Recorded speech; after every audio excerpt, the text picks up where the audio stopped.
This is what my day was. I'd wake up whenever. I'd go to the gym. I'd get a workout in, and then I would go to the pool hall. And I would go to the pool hall in the afternoon, and I'd hang out with the guys. We'd play pool. We'd talk shit. We'd have some lunch or whatever, and then I'd go do shows. So I'd do shows at night, and then I'd come back to the pool hall at midnight, 1 o'clock in the morning, and it would be packed.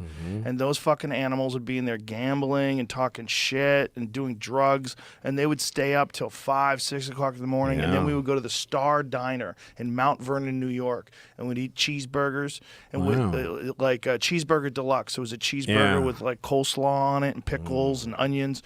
And then I'd go to sleep, and I'd wake up and do it all again. So I had this life of just, like, being around these degenerate bachelors. They were fun people with great stories, and they were always gambling. Everybody was gambling.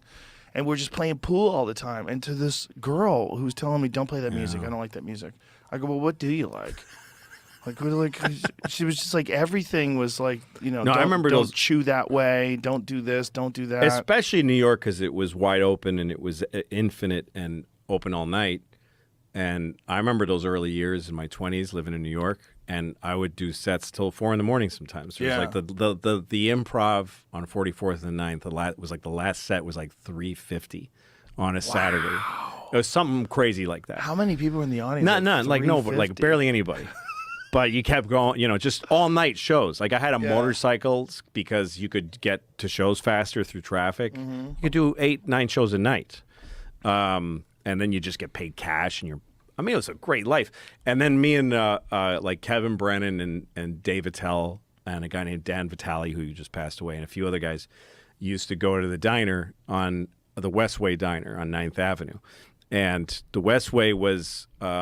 all the street came into Westway. Like everybody that's out hustling, you know, Midtown and Times Square. And back then, Times Square was still filthy.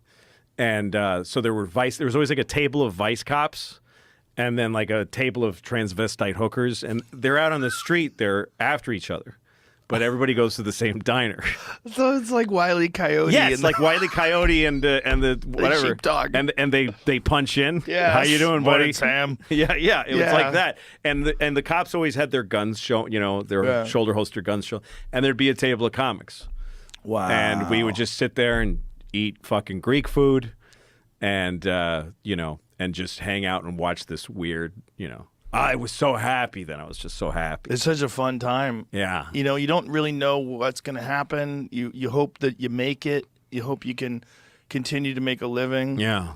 But it's such a fun time of complete freedom. I really enjoyed that. I loved it. It was enough to pay my rent in New York City.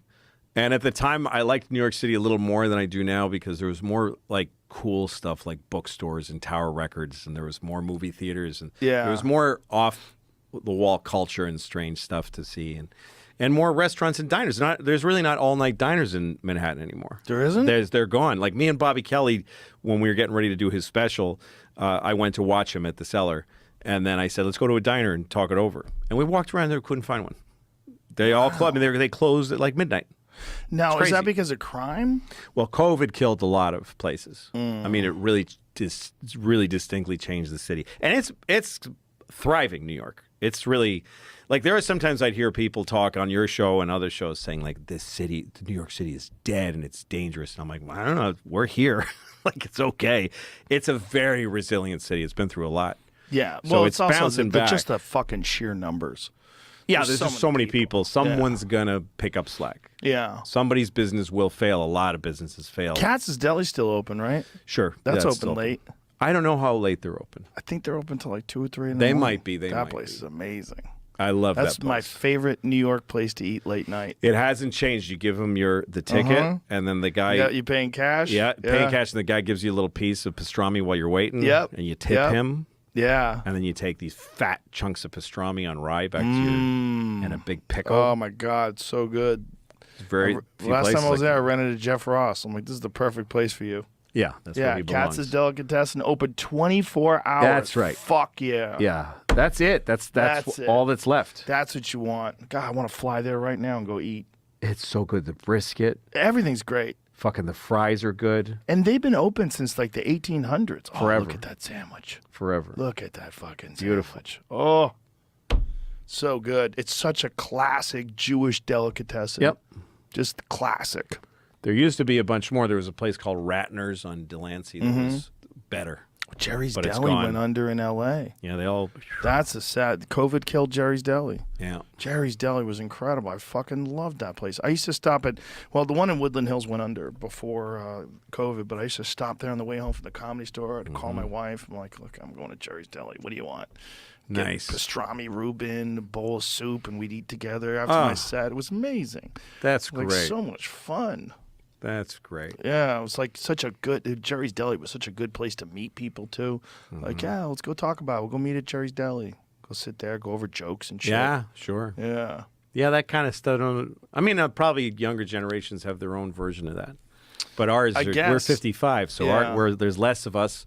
Most people our age are pretty settled. They're not going out anymore. But the thing So- about the delis, for me, was always the history.